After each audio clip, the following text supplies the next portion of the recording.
Gladiator II is a beautiful and impressive visual experience, but it falls flat on its face whenever a character opens their mouth. Unlike its predecessor, this new blockbuster is devoid of emotional depth, intrigue, and, simply put, substance. Much like the Rome it depicts, this new release is obsessed with the spectacle of violence, devoid of the honor and meaning which made the first film so compelling. Gladiator, and its sequel Gladiator II, take place in the early days of the Roman Empire, a time of conquest and deceit where Roman honor was quickly being replaced with Roman greed. The old days of the Republic are nearly lost to time as power-hungry men seek to rise using brute force and violence. In this world we find our champions, the gladiators, Maximus and Lucius. Maximus is a heroic general who is beloved by his men and Emperor Marcus Aurelius. The opening sequence of the film shows him valiantly leading his men to victory against the German tribes. But even in the spectacle of this battle, it is clear that the soldiers on both sides suffer immensely physically and, importantly, psychologically. The trauma of war and violence is a theme that surrounds Maximus's journey, and one which provides context for his beliefs and actions. Seeing the cruelty of war, he longs for his family, and then seeing his family crucified breaks him and leaves him numb to the world.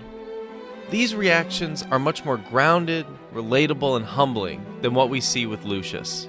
In Gladiator II, Lucius begins his return to Rome and career as a gladiator after his adopted city is besieged by Roman legions.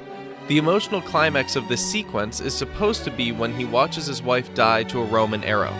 But the audience has no connection to either character yet and isn't supposed to know Lucius's identity as the son of Lucilla and Maximus. With this lack of connection to the characters, how are we expected to feel the loss when Lucius loses his wife? While we never really see much of Maximus's wife and son in Gladiator, we spend time watching Maximus yearn for them, pray for them, and plead to return to them.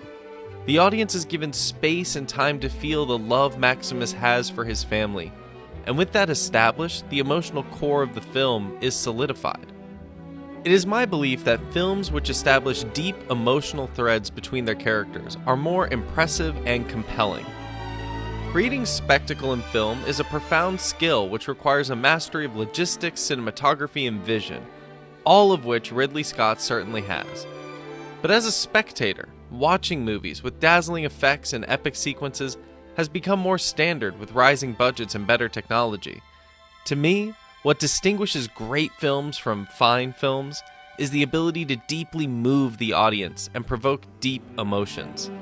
Now, I don't need every movie to leave me sobbing and reeling at its conclusion. There's plenty of space for fun blockbusters, but I would be lying if I said I wasn't disappointed by my experience watching Gladiator II.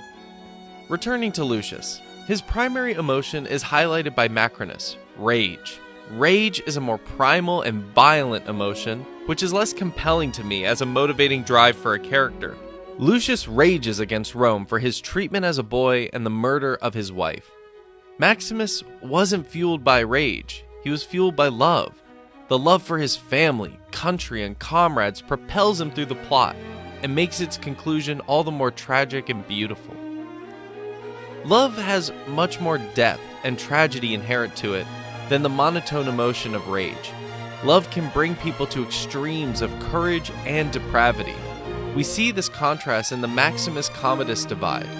Commodus is obsessed with being loved.